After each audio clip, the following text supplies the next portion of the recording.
Good morning, everybody. Wakey, wakey. It's time for Morning Glory. My name is MC Kalia, and I'll be your captain for the next 1 hour, 30 minutes. Let's have this conversation going.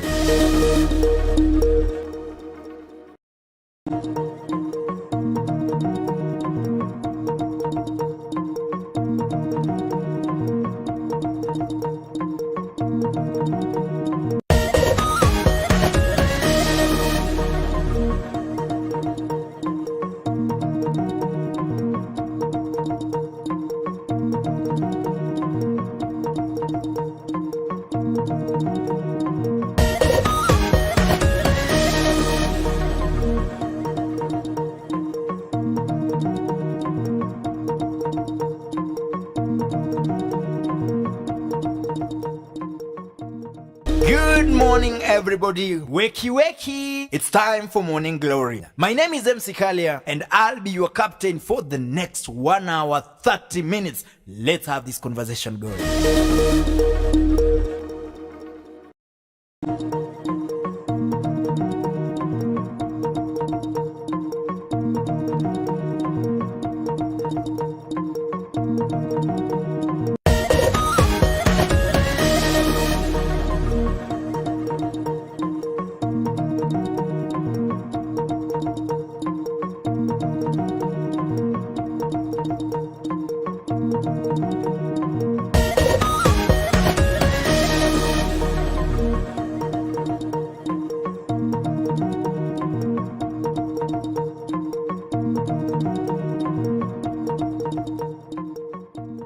Good morning, everybody. Wakey, wakey. It's time for Morning Glory. My name is MC Kalia, and I'll be your captain for the next 1 hour, 30 minutes. Let's have this conversation going.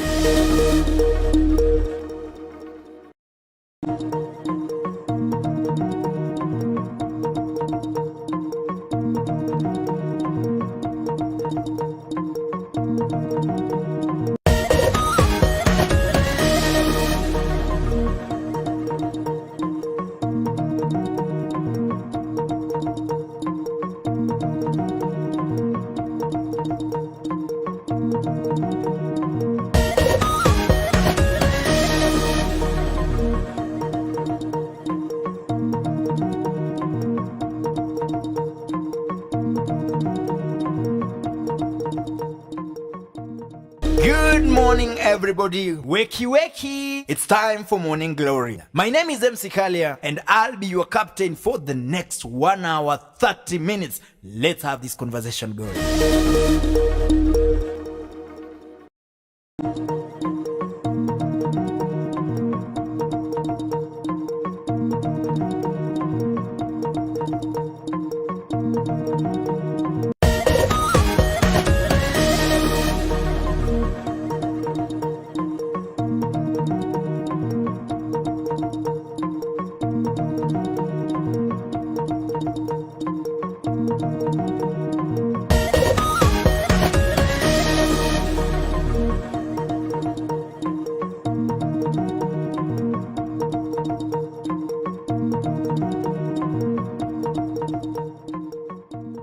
Good morning, everybody. Wakey, wakey. It's time for Morning Glory. My name is MC Kalia, and I'll be your captain for the next 1 hour, 30 minutes. Let's have this conversation going.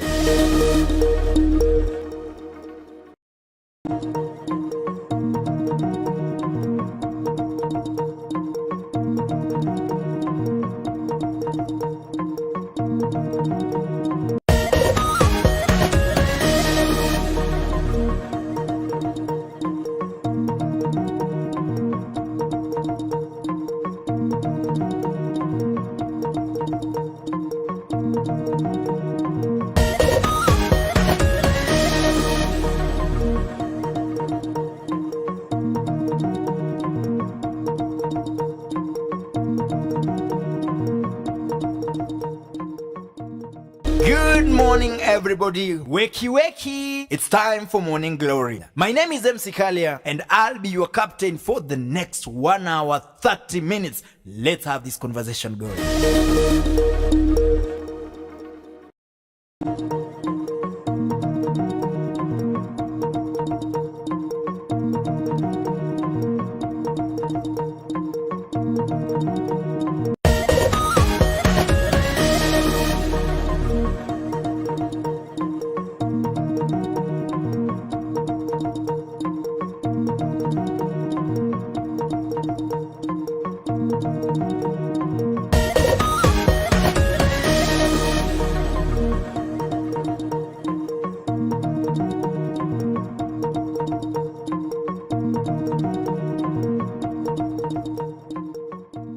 Good morning, everybody. Wakey, wakey. It's time for Morning Glory. My name is MC Kalia, and I'll be your captain for the next 1 hour, 30 minutes. Let's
in this era, so many people discuss mental health, but then somebody yesterday told me that we've really discussed it so much that it's common that people no longer care about it. So it remains to be said and very little to be done. And so at this particular time, we decided that today on the square we'll have men to discuss their mental health, because it's very common also for somebody to tell you when ni mwanaume bwana. But then we're seeing men also committing suicide, or rather dying. So what that means is that this is a topic that needs to be discussed. And so today we have two gentlemen from an organization called the David's Company. We have Ian Mwangi, and also we have Steve. Also on the same note, we have Mr. Fred, who is also a psychologist, to just help us put this topic together. So I'll start with Mr. Mwangi. Go ahead. Of course, I've already mentioned your name, but then do the better introduction. Thank you very much, MC Kalia, for such a wonderful opportunity that you have given to us, especially as men. I am very glad to be here to discuss such an important topic that is so crucial, especially for men, yet very little discussed and little addressed amongst men. My name is Ian Mwangi. Ian is a medical doctor that works at St. Luke's Hospital, Orthopedic and Trauma Hospital in Eldoret. But for the sake of this show, Ian Mwangi is also a minister with an organization called David's Company. And David's Company is an organization or a ministry, we call it a ministry, that handles and that is charged with the responsibility of raising men who are to be fathers and leaders in this our generation. So many men today, so many people wearing trousers, but very, very few men today who you can call to be true leaders and to be true fathers. And so that is what we do. And I'm glad to be here with the rest of these gentlemen so that we can be able to see how to address this important topic, even in our area today. Okay, thank you so much for that. And of course, if you're already tuned in, let's know where you're tuned in from and let us know if you're getting us quite well. Now, let's go to Bwana Fred. Fred, of course, you have the opportunity to also say hi to our viewers. Thank you so much, MC Ian Kalia. My name is Frederick Owade. I'm a counseling psychologist based in Eldoret at Rehema Building, 4th floor. I want to say again thank you for inviting me to this show today. I don't take it for granted because this is a very delicate topic, but no one can detect the delicateness of the topic. Men are suffering out here in silence, and since you have taken this opportunity to invite us here, at least to sensitize the society or the community on what men should do and what should be done by the society, or any intervention that needs to be done. It's a great opportunity. It's a great opportunity, and I wish all men could listen to this because it is going to be a good eye opener to the rest of the society. Thank you, and back to you. Okay, thank you so much. And also now, let's give Steve a chance to also introduce himself. Karibu sana, Steve. Feel at home. Thank you. Thank you very much, Mr. Kalia. Such a great opportunity to be part of this conversation. It's a very important conversation. As you've heard my name, Mr. Steve Kisorio. I happen to work at an agency called Michigan Education Center. I work as a visa officer, and also I am a teacher there. I also happen to be part of the David's Company ministerial team. I am a minister, and I'm so conscious of such a conversation because it touches the heart of society. Anytime when you're talking about men, men happen to be the foundation of the society. So it's a very, very critical topic, and I appreciate the opportunity. Thank you. Okay, thank you so much for that. And now, if you are at home there, you have any questions to ask any of our guests, at least you now have their profiles. And of course, if you will be following the discussion, then you'll also get a chance to say something. So if you're already watching, let me know where you're tuned in from. Of course, I can sample a few comments already. There is somebody called Matthew Comment says, good morning. Very nice media. Mildred Susan says, good morning, team. Thank you so much. Sylvia Baraza says, good morning. Actually, she's saying there's no sound, but it's been confirmed that we actually have some sound. So maybe, Dr. you need to mute your Facebook broadcast. Anyway, thank you so much for the comments. Of course, tell a friend who may not be watching that there's a friend somewhere who is saying something so important, and there's need to discuss it. And just to now set the pace for us, I'll come to you, Ian. Just briefly tell us what David's Company do. Thank you very much, MC Kalia.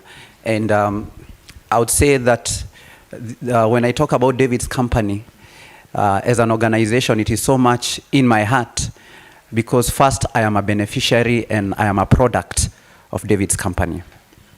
David's Company is a ministry to men.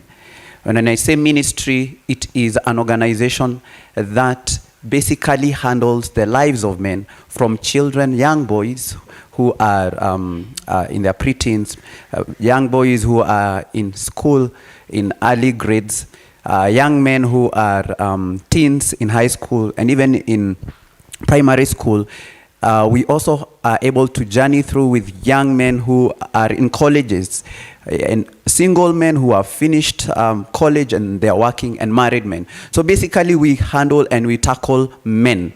And men, when we talk about men, this is about empowering men. Now, one of the things that has happened in our society, and so many challenges that are happening in our society today, is because men are not empowered. And when I say men are not empowered, is that men are not trained. What does it mean to be a man? Today, if you ask a man, a random man today, what does it mean to be a man? What does it mean to be a young man in school? How should you handle yourself? How should you handle school? How should you handle girls, especially when you're in puberty and adolescence? What does it mean to be a man that is working in a corporate field? And what does it mean to be a man that is married? And when I talk about David's Company, which is an organization that started in 2013, as part of the team that started, I've seen myself grow from when I was a student, journeying through medical school, as a single man and getting married right now with a family. And today the solidity that I see and the stability that I have, I can attribute it to having been trained in every of that stage of my development as a man. And so that today I can say that yes, there is a way. Today there is manhood is not just, it is not just out there. Manhood is learned and manhood is taught. Mental health is not just something that is out there. When you are stable as a man, when you are trained as a man, you can be conscious of who you are and you can be able to handle and respond to life in every aspect of it. And so that is David's Company in a nutshell. Thank you, MC. Okay, thank you so much for the comprehensive introduction. As much as it was short, of course, it's very clear. And I'll come to you, Fred. Now, somebody would ask a very big questions. Is there a difference between the mental health, or rather the mental wellness of a man different from that of a lady? Are there unique mental concerns therapist for a man that would be different from that of a lady? Thank you, MC Kalia, for that. A man and a woman, definitely they are different in various aspects and several aspects. The difference comes in when you look at a man is behaving deliberately according to how the society is expecting him to behave. That is one big challenge that a man has. We are seen as very strong people, very strong creations of God, and women are seen as the weaker vessels, the weaker creatures. So being a man in a society comes with a burden, comes with a lot of expectations, and therefore a man is kind of subconsciously cautious on how he should handle some situations, especially challenges. So we are always told that when we are still young, we are told, you are a man, you are a boy. A boy should not behave like this, you are not a girl. So this thing is instilled in us in our childhood, and therefore we grow up with it. We grow up with it, trying to please the society, trying to prove to the society that we are actually men. So we live with a lot of expectations that comes as a burden to us as men. So the way we behave, the way we handle ourselves, with an expectation that the world is watching, the society is looking at me, and that brings the difference between a man and a woman. Okay, and of course, we'll still come back to now investigate how should the man handle this pressure? How should the man handle these expectations? And how does it also affect his thinking? Now, coming to you, Bwana Kisorio, the first thing you'd want to look at is the experience you've had at David's. First of all, from a personal point of view, how different do you think it would be if you are not part of David's Company? Thank you very much, Mr. Kalia, for that question. I would say it is good that you have asked that question because there are two parts of my life. Before I joined the David's Company, I think I joined the David's Company in 2014 going to 2015. And when I joined the first time, I was just a natural man. But through the work that has gone through in my life, I have seen a lot of changes and transformation happening, and it has called to question the definition of true manhood, because in society there is already a definition that is there, and through David's Company there has been a redefinition of manhood. And first of all, a man has been configured. A man came from God. And the fact that a man came from God, only God is the one who understands the right configuration and the way a man was fashioned in the inside. So there is the inner part of a man which is spiritual, and then we have the outer part of a man which is natural. So most of the time when we come to issues of mental health, most of the time we'll handle things on the surface, and we look at things handling symptoms, yet there is a spiritual problem that is inside a man. And we will have solutions which are temporal. We will not address the matters from the root. And through David's company, I've been able to understand myself as a man. I've been able to have the self-awareness that I'm firstly spiritual, so that when I'm attending to myself, I don't attend to the symptoms of a deeper problem that already exists. So I've seen transformation happen, and my life has really changed to the better. So that is what I would say. Thank you. Okay, and I'll come back to you. Bwana Owade. I'll ask you the question. What are the issues that you're handling currently in relation to men? Currently, the prevailing issues in as far as man is concerned, the pressures that are there. Number one, man being the head of the home, the head of the family. That is already an issue, just being the head. There is a lot of expectation from the family, There is also what we call work pressure. Work pressure comes when we have a lot of targets at our workplace. Like for example, I've been in the NGO world for the last, I think, 8 years, and I've come to understand the work pressure that comes to a man. And with this work pressure, there is also another pressure from the home that comes and couples up with this, and that brings down the man. There is what we call the economy that is currently hit, that hits the man. There is a lot to do with social life, the social life that exists out here, the drinking, the partying, and everything.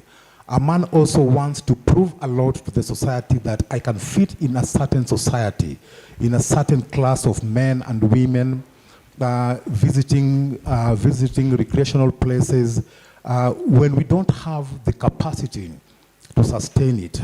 So many things are coming. Relationship issues.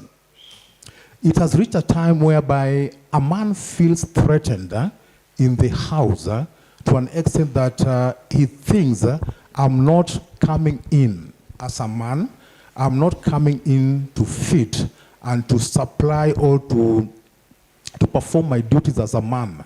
So a man has a lot in his head, and therefore a lot needs to be done so that this man can be helped, some interventions to be done so that this man can live a normal life. Thank you. Okay, and of course I'll still come back to you for what is normal. Anyway, let's now go to Ian. And Ian, the question I'll ask you is, what is the role of organizations now like yours in making sure that we have men who are men? Of course, the definition has been given by Steve. So what does it take then to have a man who is aware of themselves and not falling again to the expectations of the society? Because we are saying that now there is a difference between how a man and a woman are perceived by society. How do we stand in the middle to make sure that we do not also again end up in stigma, rather than ending up in a place where now we have men who are also able to control themselves? Thank you very much, MC Kalia. I'll connect several things, and I believe this is a very, very, very crucial question, especially to every man that is listening to us and viewing us today. Now, I want to say that the day we are in today, we are living in a very unprecedented day. And this is what I mean. We are living, and today we're in a day where there is cross-sections of time.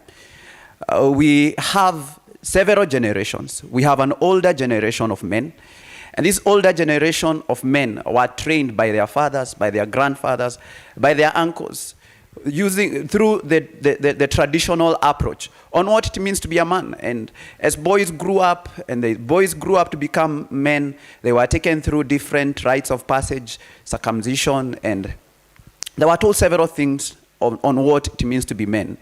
But at the same time, we're also living at a very interesting time of the postmodernism age, where there is a lot of influence from the West, from the East. We are living in a day of AI. So you have a young man, and we have many, many young people today, many young men today. Yes, there is what they have been told by their parents, by their fathers. This is what it means to be a man.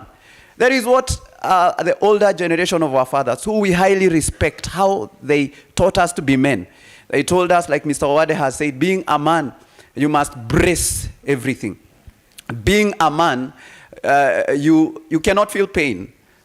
I mean, very few of us saw our fathers cry. I have never seen my father cry. The few men I have seen, the few men who have said that their fathers cried was only when their mother died. I mean, but seeing a father cry, it's difficult. Many of us grew up and our fathers told us they were number one in school. I mean, you wonder who was ever number last, if all of them were number one. And so, you see, what is happening in our society today with many men, we find ourselves in an unprecedented place with a lot of pressure. Apart from being in David's company, I'm also a doctor. And I see many men coming to the hospital with headaches, with some of them with fainting episodes. We will do all investigations, and they are normal. We have so many young men, especially right now that we are going to second term and third term. I'm going to get so many candidates, so many young men, boys in class 8, boys in junior secondary school, young men who are in Form 4. And these ones are coming because of the pressure to perform in class 8 and in Form 4, academic pressure. I mean, so there is academic pressure, there is peer pressure, and especially to men who are a bit older, there is so much peer pressure that is happening in the schools today. And not just in the schools, you may just think it's happening to young people in schools, but it's happening across board. It's happening in our workplaces. As Mr. Owade has said, when you see a colleague has bought the latest X5, you also want to, and you go and you get a loan. And so a lot of pressure, peer pressure, financial pressure, a lot of economic pressure. Our economy today is not good at all. Economic pressure. And all this pressure comes to a person. That's why you hear people having even a lot of blood pressure. I am treating so many young people in their 30s, which was an unheard thing, who have blood pressure, high blood pressure.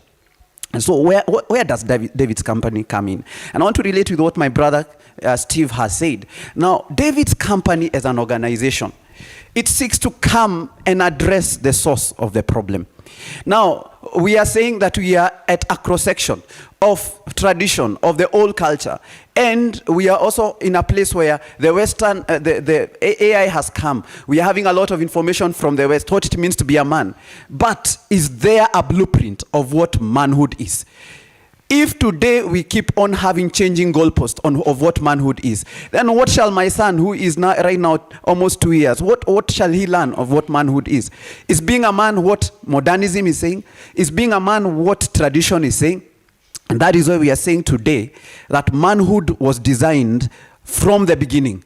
And in the beginning, God said, let us make man in our own image after our likeness. If you look at Genesis chapter 2:15, it says, and God put the man, and specifically they are not just man, male man he had made, and he put him in the Garden of Eden.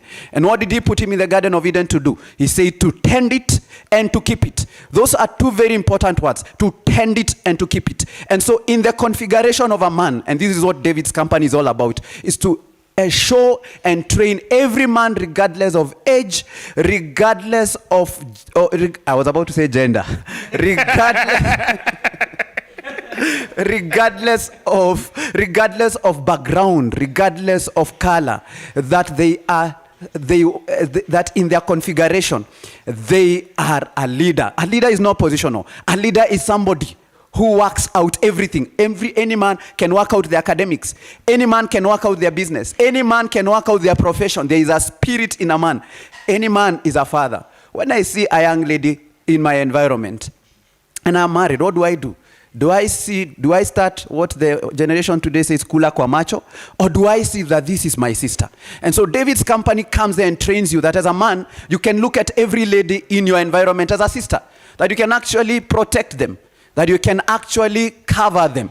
And so that is what an organization like David's company seeks to do. It seeks to show men that they are configured in a certain way. That configuration is not firstly external, it's firstly internal. And when you start dealing with things from inside out, then these other challenges that are external will be able to be addressed. Thank you, MC. Wow. Now, so of course, you've seen me looking at my laptop and smiling. It's because a very funny comment came into my inbox, and I think I could direct that to Kisorio. Help me give Kisorio the microphone. Kisorio, somebody says, "Bana wanaume hawashare hivi tu bwana." Like men don't share things. Like men hide it for themselves, and the only thing you'll see is a man just falling down, and then that's when you know, okay, so this guy's been going through this. How do you encourage men to share? So thank you for that question. I think most of the time their process will be very, very internal. Their processes are not externalized. And because of the coding and the configuration that was shared by my brother, Mr. Ian, says that a man was configured for fatherhood and for leadership. And because of this configuration, most of the time, because of leadership, a man will have a problem when he has to be told what to do. So a man all the time will want to take up everything upon himself to attend to everything. And it will also remove that aspect of vulnerability. It will also remove the aspect of sharing whenever you are going through a difficult time. And I will also base this one in my own journey, because I've also been journeying as a man. Most of the time, because of that coding that you are supposed to provide leadership and oversight in an environment, you will have a problem in sharing with another man because of that component of ego. And that ego is not a bad thing, by the way. Ego was put by God just to give a man a sense of self-confidence, just to be confident about life. But now, because of the pressure from culture, expectations from society, a man will be carrying a lot of burden in the inside, and they don't want to share. Because anytime when you share, it shows that you are a weak person, because you are configured and there's the pressure that you must lead, that you must provide oversight. So because of this pressure, it will be difficult for you to share. But I would just encourage by saying that no man is an island. We need each other. We need each other. There are times when you are going through a difficult time. It's better you share these things even to another person. But I will also say something about manhood, that we have been configured. When Mr. Mwangi said work, we've been configured to work, and every man has a potential inside of them, and this potential has to be worked out. If you don't realize your potential, what happens is you will end up in depression. You will end up in, because there's a potential. I'll use an example. There's a potential in me to generate, let's say something like money, finances. I have a potential. There's an industry in me that I can work out and produce money. So if I don't work out that potential, what happens is that I will be weakened and I will not be able to generate. So tomorrow I don't have what to pay for my rent. I don't have what to provide. Maybe if you're a married man, you don't know how to provide even for your family, and you end up being what? Depressed. So that inability to work out things and to work out until you realize your potential is what makes most men to enter into depression. Thank you. Okay, and this goes to Bwana Owade. When I shared yesterday the poster that you people will be coming to the show, a fellow therapist, okay, a fellow of yours now, texted in saying stigmatization is the word. Let's define stigma and destigmatization and relate it to what the man is going through. So, what is stigma? When something happens to you, when any significant change, that kind of negative takes place in you, and the way the society will respond towards that change in you will make you behave in a certain way, will make you conduct yourself in a certain way because the society knows this about me. Let's talk about something like maybe HIV. When you are diagnosed with HIV today, and accidentally it leaks out that so-and-so contracted HIV, the way the society will respond towards that, and the way you as a person that has been affected will react towards the society's response. That is what stigma is. It has a negative connotation whereby you will tend to behave in a certain way or conduct yourself, and what will you be doing? You'll be trying to hide from the society. You'll be trying, anything you do, you'll be doing it like you are sneaking to do it. So, to destigmatize is just to unwind the stigma. To unwind the stigma, to make, to bring in some elements of normalcy. Normalcy that this thing happens, this thing is not a death sentence or it's not anything shameful. So when coming back to mental health, you realize that someone coming for therapies, especially a man, it's like this man is sneaking in for therapies because at the back of his mind, he thinks that the world is going to realize that I have a problem. Now, a man having a problem is like, it's a crime. It's not a crime to have a problem. Problems are there for us, and the only thing we need to do is just to see the right coping mechanisms and how to approach this problem in a healthy way and how to find solutions. Now, to destigmatize, we have to destigmatize issues or matters of mental health. So when we destigmatize, what are we trying to achieve? We are trying to tell the society that it is okay, it is right for a man to seek help because a man is human, just like a woman. So women have that idea in them, that thought in them, or that they are weaker vessels. So even if I go in for therapy sessions, for therapy services, there's no problem. I'm a woman. But a man, especially in the African context, it's still a journey. It's still a journey that needs to be achieved, and therefore, destigmatization needs to be done. Organizations should just come out in good strength and in good power and energy to destigmatize many things in relation to mental health. So,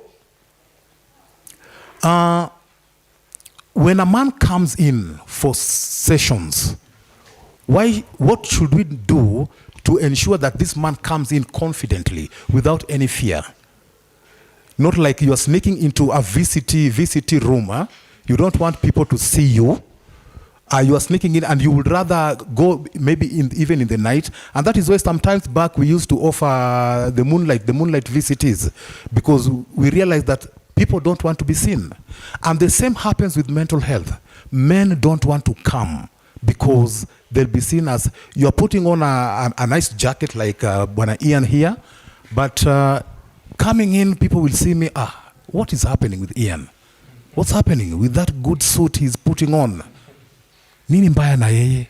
Uliona akiingia kwa sessions, alienda for counseling. Alienda for counseling. So such things needs to be dealt with. Thank you. Okay, thank you so much for that. And that rightly goes in with some of the feedback that we're getting. Of course, before I go to Ian once again, there is a lot of feedback that is coming in. Saimom Shairi says, men are also human, not human, and so guys should not have more expectations or more toughness. It's due time men open up that their worries and sorrows, mental health is real. Then there is somebody called Queen Shi who says, I think men like to show how great they are and women will believe in them. So they should learn to talk and say no to situation where they can't handle. Then Cherop from Kapcherop says, that's what she's written, not me. Says that women commonly now say that today's men are weak, and they are also in the same generation. So I don't know which generation these women saw that they are saying the men of today are weak. Quite interesting feedback there. That every lady right now says men today are weak. And we just tend to ask ourselves then, where are they getting the comparison? Maybe Mwangi, as you answer the next question, then that should be the next thing that you'll talk about. But then as I come to you at this time, Mwangi, we've talked about okay, now, removing the stigma. Let me use before I bite. So we've talked about the stigma bit of it, and encouraging men to come out to speak about the issues. But I'll ask the questions. Are communities ready for this? Are we prepared to have men opening up? Are there avenues available apart from David's company? Or what needs to be done to encourage the community that men also cry? Thank you very much, MC Kalia. Every time, like my brother Steve spoke, every time you mention a man is not just, and with all due respect to our very good sisters, a man is not just a man. A man means so much. A man, like has been said, is the foundation of the society, is the foundation of a community.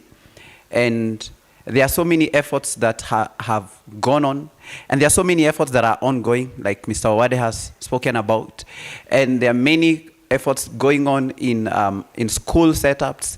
I am aware of friends of mine who do a lot of conversations with students in high schools, in primary schools, in colleges. There's a lot of efforts that is happening in the corporates. I am aware, for example, the organization from which Mr. Owade is from is doing a lot of outreach to many of the corporate organizations that are here, even in this town of Eldoret. So there are so many efforts that are ongoing in terms of handling mental health. And I want to complement these efforts by saying that the aspect and the issue of a man is what we are seeing today with the issue of the aspect of manhood is something that has to take us back to the root. If we don't go to the root, regardless of the many efforts that are going on, then what we are going to do, we are going to handle this matter superficially. And when I say superficially, is because I have seen so many men. Currently, I have several men who I have treated in the hospital who have had an alcoholic use disorder. And they have gone to different rehabs. I have one of them who is a very close friend of mine. He has gone to like 6 rehabs. As you're speaking today, the entire family is depleted of resources. Every time the mother will call me of this young man, he will tell me, this Daktari, Mr. Mwangi, I'm sending so-and-so to you. I don't have resources, just help him. And I can hear the cry in that mother. And this young man has been to many rehabs. Rehabs in Bungoma, a rehab here in Eldoret, rehabs in Nakuru, rehabs, I will not mention the other places that he has gone to. So many rehabs. I have another one, an older man who is a father of one of our gentlemen who is in David's company, who has been to another, who has had this issue of the entire issue of alcoholism, which actually affects the mental health and the mental wellness of himself and his family. And he went to rehab for 3 months. No sooner had he come back, the same day, the man was back to his den with his friends. And so that tells me there is something that, regardless of the many efforts that we are doing, that is not being attended to, that is not being tackled to. And until we go to the base of it, then what is going to happen, like that Mshairi has said, then we are going to have men who are not vulnerable and men who do not know what to do. And that is why the main aspect that communities have to do. And in this place, I want to speak especially to organizations and to communities, especially church communities. We have a very, very big role in the lives of men. And the biggest role we have is when we bring back men into the place of their true formation, the place where they were formed. If you look at this is a thermal cup. This thermal cup was made specifically to be able to keep a hot drink. And because of how it is formed, it is configured and it is able to keep this drink that is in it to be hot. This is a microphone that I'm holding. This microphone was made by the manufacturer to be able to amplify sound with the rest of the equipment that are there. And in the same way, a man was made. A man did not just come out of nowhere. A man was made and designed, and a male man was designed so well. And a male man was designed to be able to cope with pressure. And that is why in the configuration of a man, he feels as though he has to be strong. Men want to appear strong because inside them there is something that tells them they are strong. When you go to the jungle and you see a male lion is not like a female lion or a cub. When they are confronted by danger, they are the first one to go and attack. So there is something in a man. There is something in a man that tells them that this is who you are, but they are not strong enough to do it. And it is the responsibility of our communities, including David's Company and other organizations, to be able to bring back a man to the original configuration, the spirit of a man. That when a man comes into the place of a rebirth, when they become born again, and they get the spirit of God inside them, then they can be able to function as fathers and leaders. They can be able to confront. As a man, I am confronted by many situations, day by day.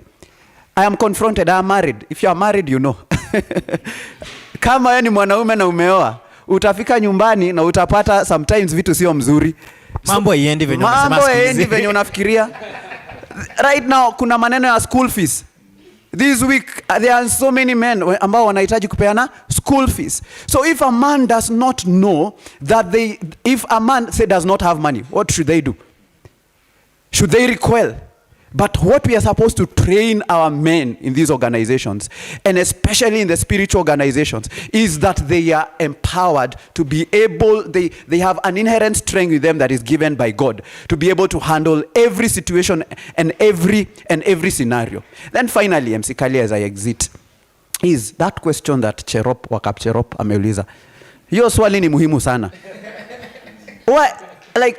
Why is it our fathers, our grandfathers were not like this? Our grandmothers depended on our grandfathers. Today, as you are speaking, I meet women every day in the hospital crying. Up to yesterday, a woman who had gone through a miscarriage. And I asked her, when you went through this miscarriage, where is your husband or where is the man? She told me the man is not there. He's attacking me. This man is not willing to commit. So I ask, where are these men? And I want to ask us as brothers here, the viewers, that there is a way God formed us. But let me tell you, in this whole affair, it's not just God. Remember, there is an enemy out there. It's called the devil. If you look at the book of Isaiah 14, from verse 12, it says that how are you fallen, Lucifer? Lucifer is the devil. You have fallen and you have come here to earth and you have weakened. So what has the devil done? He has weakened. What weakens people? I'll tell you, especially men. What weakens us as men? What weakens us? You go to the internet and you're not able to handle your internet properly. You go, you see inappropriate things, pornography. And I'll tell you, gentlemen, I was there and it weakened me. You go, you are with your friends and then you enter into what Mr. Frederick has said, and you are, instead of spending your evenings properly investing in yourself, you are in those dungeons with friends. And I'll tell you the truth, one thing, men today have become superficial. They are not helping each other. So when we are drinking together, men are not there to share their problems. They are there to try to brainwash themselves. And it has come to a place where we must get into environments where we share, we are vulnerable with each other. Mr. Kisorio here will be vulnerable to me. I'll be vulnerable to him. And so that we can be able to come into a true place of strength. So that hata kama sina school fees leo, I can actually open up. And who knows, Mr. Frederick has that, can lend me as I work out my shamba, as I work out my business. And probably in a week's time, I'll have the resource and I'll return to him. And so we have to go back to the original configuration of men. The true spiritual configuration of a man. We are fathers and leaders. We are not just people who wear trousers. God has made us to be able to cope with situations by his spirit. And so we need his help. Okay, thank you so much, ladies and gentlemen. That is Ian Mwangi from David's company. And we are coming live from Dawi Afrique Photography. Dawi Afrique Photography is a studio in Eldoret town that does video and photo production. So anytime you need anything that goes into video and photo production, consider working with us. And if you need to dress nicely, if you need to dress according to the occasion, walk into D-Square Fashion House, which is situated at the 4th floor of Ketia's building in Eldoret. Remember, they also have a school to teach you how, if you want to take up fashion as a career. And if you're watching us for the first time, this show usually comes in from Monday to Friday, 7:30 to 9 a.m. We are here and we are committed to make sure that we keep edifying the community. Mondays we do Monday briefing, which is about politics, law and governance. Tuesday is the Tuesday expert, and if you know of any experts whom you think should be on the show, let us know, maybe in the inbox, or you can even still put it in the comment section. Wednesday we talk about health, and today being Thursday, it is the social square, and so that is why we have this gentleman talking about the mental health of men in Kenya today. And I'll still ask you to give in your feedback. Of course, if you feel there's something that we need to tackle within the few minutes that we still have, you can shoot your questions. I can see Ian Kibet Kimtai says pamoja. Mary Gederu Luvembe says every man can transform and become a man of strength. MC Masid says good morning, tuned in from Eldoret. Thank you so much. Okay, I think I'd already read that. So let's keep giving in the feedback. Of course, I'll make sure that I sample a few of them as we continue. If you have not liked the broadcast, please help me click the like button so that I can know you are here. If you have not shared, or help me share the broadcast so that we have as many people watching this particular show. And if you would want to also watch us tomorrow, of course I know you may want to watch us tomorrow, then click the notification button. There is a notification button so that the next time we go live, you are aware that we are actually live. Now let's come back to you, Bwana Kisorio. And the question I'll ask you is, let's talk about men and alcoholism. How do we end up there? Why is it? The other day there were statistics that women are now drinking more than men, and people were like, they are now shocked. They are not even, like, people are not even for it. They're like, hey, I just asked about it. No. You see, they're like, it's even be fashion that I think men should now drink more than women. Why do you have that attitude?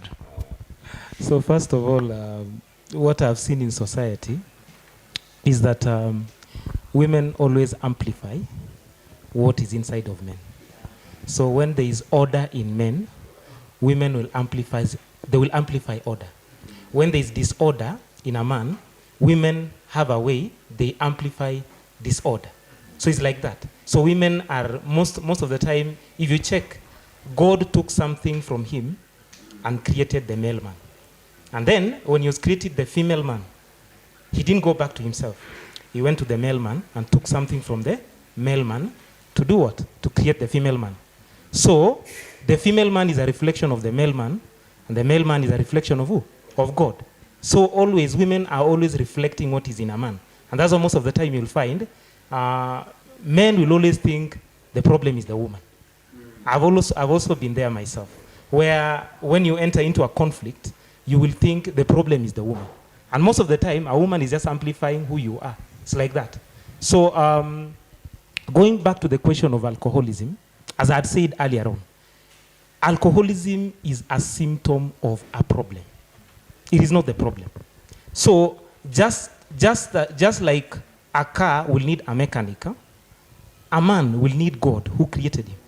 Because a car was created mechanically. So whenever there is a malfunctionality or dysfunctionality, it will need who? It will need a functional mechanic to repair the car. Just like also a man is spiritual, and he has spiritual faculties in him. So whenever there is any disorder in a man, we don't attend to alcoholism. We have to attend to the problem that leads the man to go into alcoholism. Because alcoholism is just a reaction of a problem. When a man is depressed, he thinks that when I go and drink, I will do what? I will recover from the stress, or I will be relieved from the stress. But it doesn't relieve a man from the stress. It even amplifies the problem more. And so, just like my brother has said, that what men need is the Spirit of God, because they are spiritual. They will need the Spirit of God in them to help them to overcome and to help them to come to their true function, because their functionality is spiritual. So that is what I think is needed in our time, for men to be born again, for men to be brought into, because they cannot enter their functionality before they get born again and the Spirit of God enters them to begin to work in them, so that we begin to see a spiritual function in a man. Otherwise, if we don't see that, if that doesn't happen, we'll just be seeing manifestation and cycles. Men will be going into cycles and cycles of alcoholism, depression. We try to give them, and I'm not disputing that they need therapy, but what happens is that we will not have attended to the real problem. Thank you. Okay, thank you so much. Thank you so much for that. And now coming to you, Mr. Wade, of course, I believe as we now come to the towards the end of this particular interview, let's talk about men and money, men and careers, and men also in relation to women in careers. There is an argument that the current man can't handle a working lady, or rather a career woman, as they put it out there. What is your opinion from a professional point of view? Where is the Kwamaya? Men, that's quite interesting. A man not being able to handle a working woman. This is an empowered woman we are talking about. Yes. We should not go and talk about the man in this situation. We should talk about the woman. Yeah. Because what happens when a woman gets money? Yeah.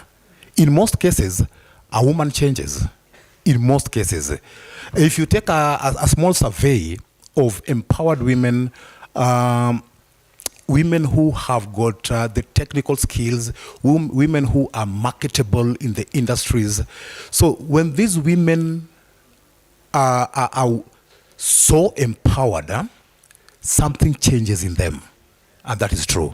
Something changes them. Now, the problem of a man here is to handle the change that is in a woman. Now, when my wife earns more than I do, it kinds of drains some power in me, and there are some things, or there is a way I needed to handle this woman that I cannot handle her the way I wanted to handle her. So what has changed? It's because of the empowerment in this woman. Yes. Now, when money comes in a woman's hand, good money, it jeopardizes my position sometimes. This is very psychological. Yes. It jeopardizes my position as a man. It jeopardizes my authority as a man. And it jeopardizes my power again as a man in the house.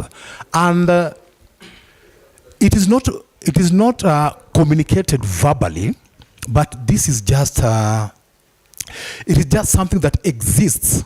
It exists. We can feel it, but we cannot see it.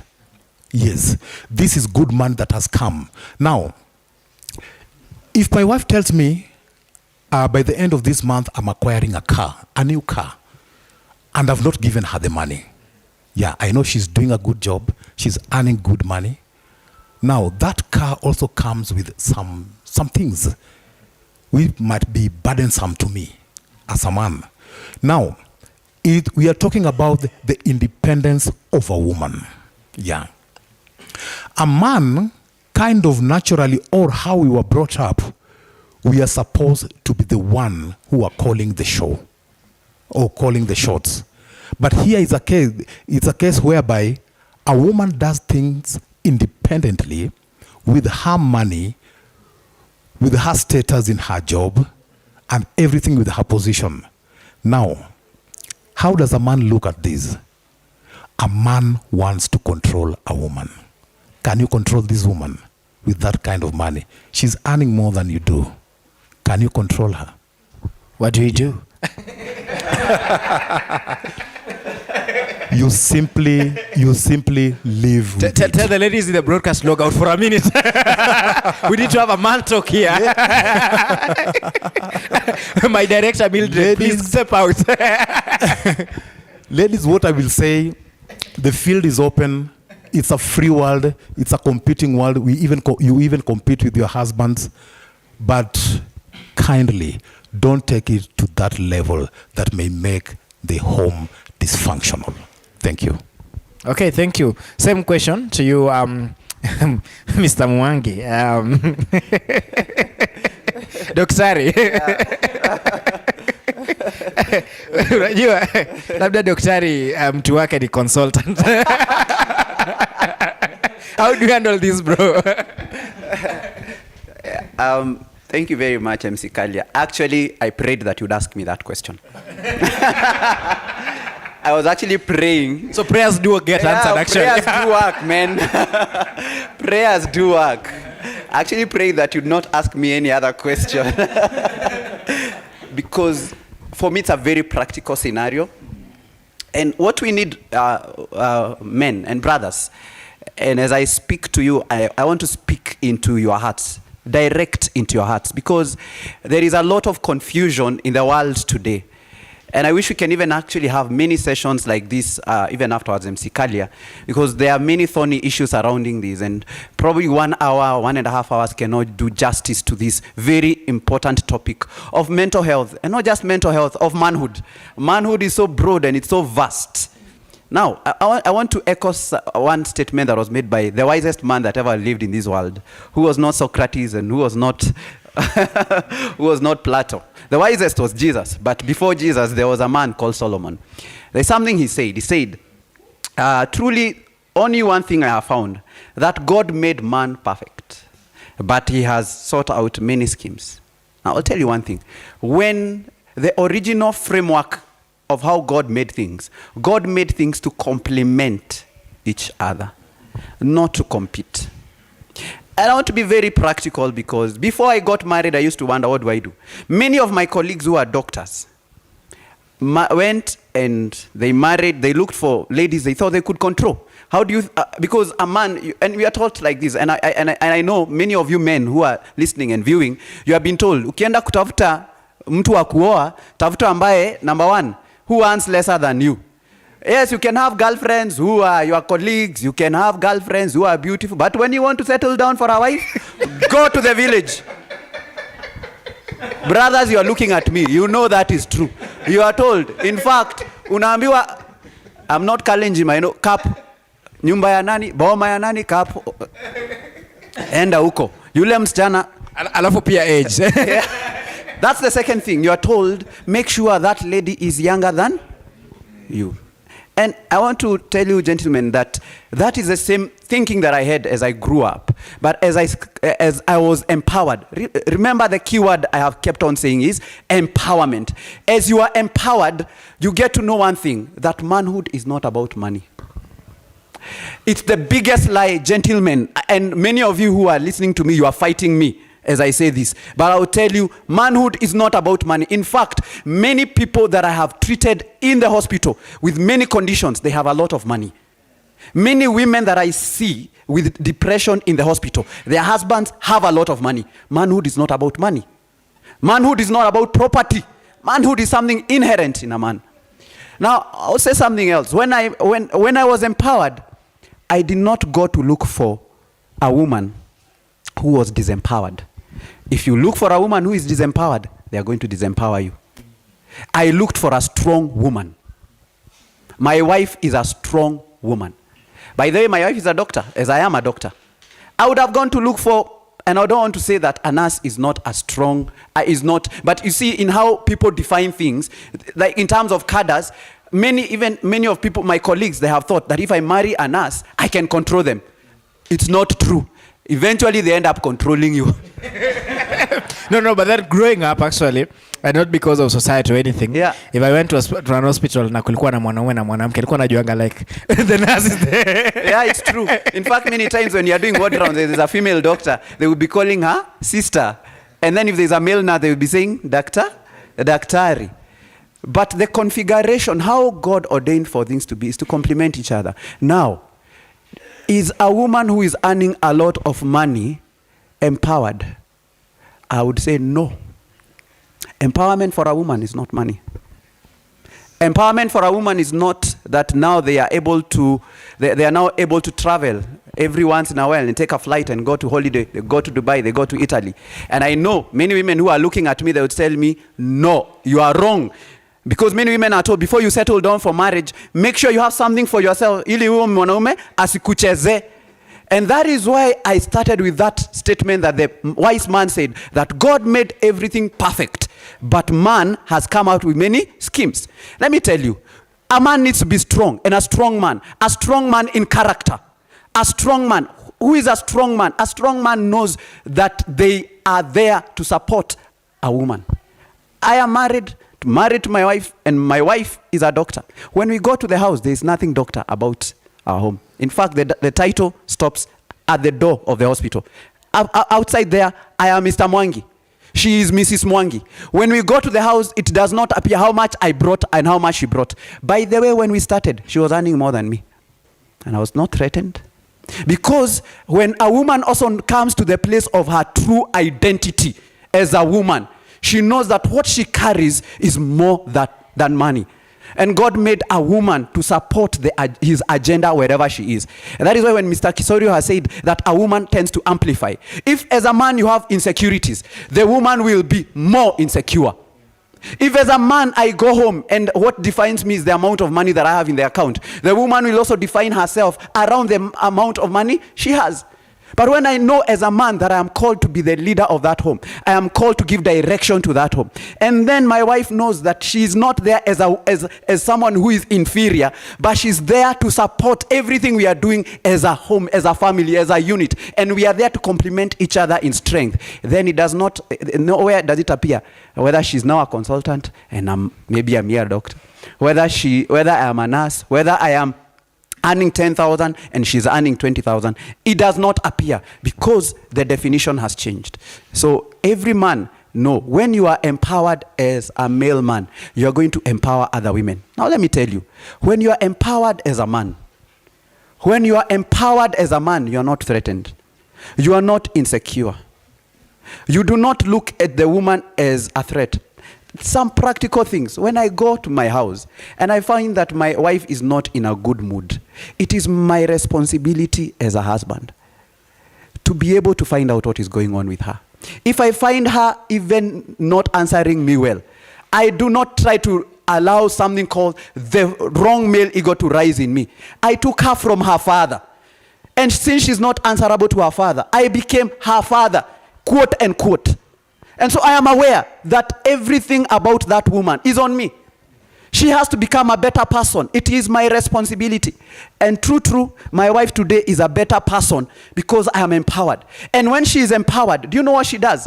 There is no way you can empower a woman as a man and she disempowers you. I'm telling you, women are powerful men. It is us who are insecure, us who you know what we do? Sometimes, and our culture do not help. Our cultures do not help. Our cultures, how they started well. But sometimes because of insecurity of men, there are things which were inserted. What those things that were inserted, zinakuwa za kukandamiza kina mama. If women knew the power of a woman, they would allow the woman to flourish. They would allow her to develop.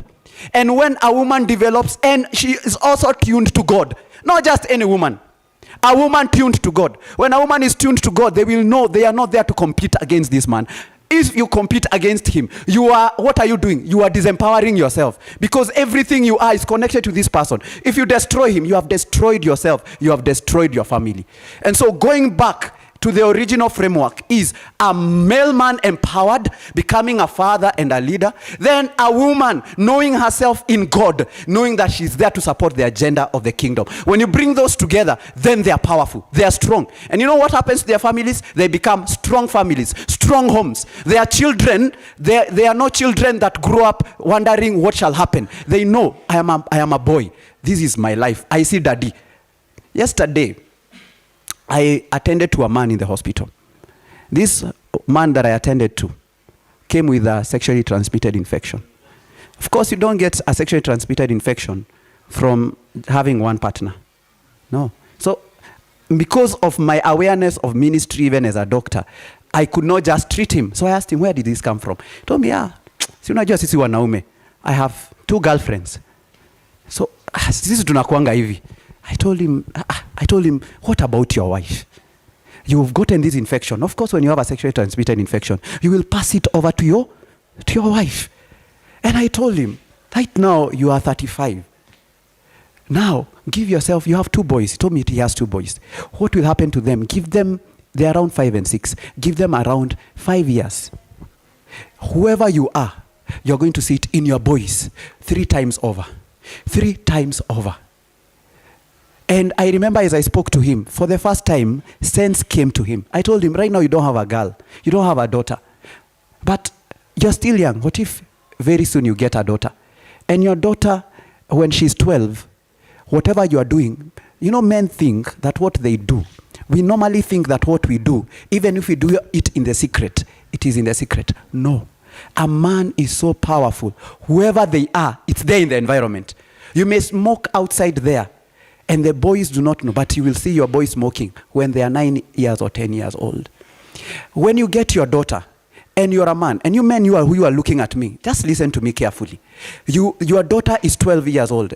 I teach teens in church. And some of them I see they are 12 years old and they have already started entering into some things. When I see those things, I see them in their fathers. I see them in their mothers. And so we may think that what we are doing is for ourselves, but our children are right there. And I'll tell you the truth is that children don't do what you tell them. They do who you are. We are introducing a new generation, MC Kalia. This new generation is looking to us. They are looking to MC Kalia. They are looking to Mr. Kisorio. They are looking to Mr. Frederick. They are telling us, teach us, show us the way. And that is what David's company comes to do, to train men so that they can know the way, they can know themselves. I thank God I have come into a place, a certain place, a little place of knowing myself in a little way. And that has helped me to empower a few other men. And when a man is empowered, you're able to empower other women around you. And so you complement each other and you don't compete. Yeah. Okay, thank you so much. And of course, now I'll come to you directly still and give you 30 seconds for your closing remarks now that time is no longer on our side. Thank you very much, MC Kalia, for this opportunity. Once again, is to tell our men, we have come from an organization called David's Company. We exist to empower men to become true fathers and leaders. And so wonderfully to know that this Saturday, we have a men's meeting. I don't call it a men's conference. We have a men's meeting. I want to extend this invitation to all men in Eldoret town, including MC Kalia. Will there be food? There will be food. I'll be there. Because our women are empowered, they make wonderful food for us. So I want to extend this invitation to all men here, including our producer here. We are going to be at CARE, the Excellence Center. CARE, the Excellence Center is here in this town. It's about 20 meters away from St. Luke's, near the Hindu temple. It's a green building. We have our page. It's called David's Company page. It's a Facebook page. Please find us there. Join us this Saturday, 13th of May, at the CARE, the Excellence Center, from 2 to 5 p.m. For this is just a sneak preview, gentlemen. There is so much more, even as you get to meet other men, professionals, as you get to meet other men from different walks of life, even as we dissect this whole issue of men. Thank you very much, MC Kalia, and our viewers again for this opportunity. We look forward to having even more times even to discuss this important matter of manhood and also mental health in this our city today.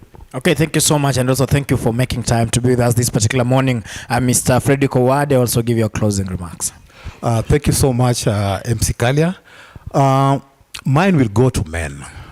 Men, I just want to share this with you. You are a human being, flesh and blood, with emotions. Don't bottle up. Speak, seek help. Seek help. It's not a weakness in seeking help. It's the greatest strength that you can demonstrate. Seek help and seek help. Don't die alone. Don't die in solitude. Just seek help. It's the biggest strength. Thank you. The biggest strength is seeking help. That is Mr. Fred Owade. He's a psychologist, and thank you for making time to be with us this particular morning. And we look forward to more conversations about mental health. Thank you so much, Mr. Steve Kisorio. Give us your closing remarks. Thank you so much, Mr. Kalia. I think for me, I would just say a man has been configured to work, so I ask that we work out. We have our spiritual faculties, we have our mental faculties, and our natural faculties. Let us work out, and when our spirit, soul, and body is in a position of harmony, you'll not enter into depression. Depression is just an outcome of you not working out your potential, and then you get frustrated. So let's work out our spiritual potential, let's work out our solical potential, let's work out our natural potential, and we'll not enter into depression. So that is what I would say. Just to correct something that Mr. Ian said, it is 200 meters, not 20 meters. 200 meters from St. Luke's as you're going to Medihill. Thank you. Thank you so much. Of course, Felki J says, I appreciate such conversation a lot. Thank you so much. Martha Mash Kitum says, the challenge men nowadays are so lazy. Most of them never provide for their families. And kindly give the definition of women empowerment. Okay, maybe we'll get a chance to do that next time. Then Queen She says, Leo Nile Siku. And somebody else says, Leo Kumechemka, that is Kosgei Arab Chesir. And there's somebody else called Laban and Theo says, wonderful. A leader is one who works out things until they come out to strength and achieve their full potential. Thank you so much. I can see somebody has tagged in David's company. Of course, let's also follow them. When you go to the comment sections, you can see the link that leads to their page. Esther Wanjama says, wonderful conversation. It is coded in a man to function in strength and to lead and to give direction. Mercy Gatheru Luvembe says, every man can transform and become a man of strength. From me and on behalf of everyone who has made this particular broadcast successful, I would say it is still a mental health awareness month. I hope we'll also get a chance to have the ladies come to the show and tell us what they think about themselves in terms of mental health. And somebody else told me that when I bring the women, let them talk about themselves and not us.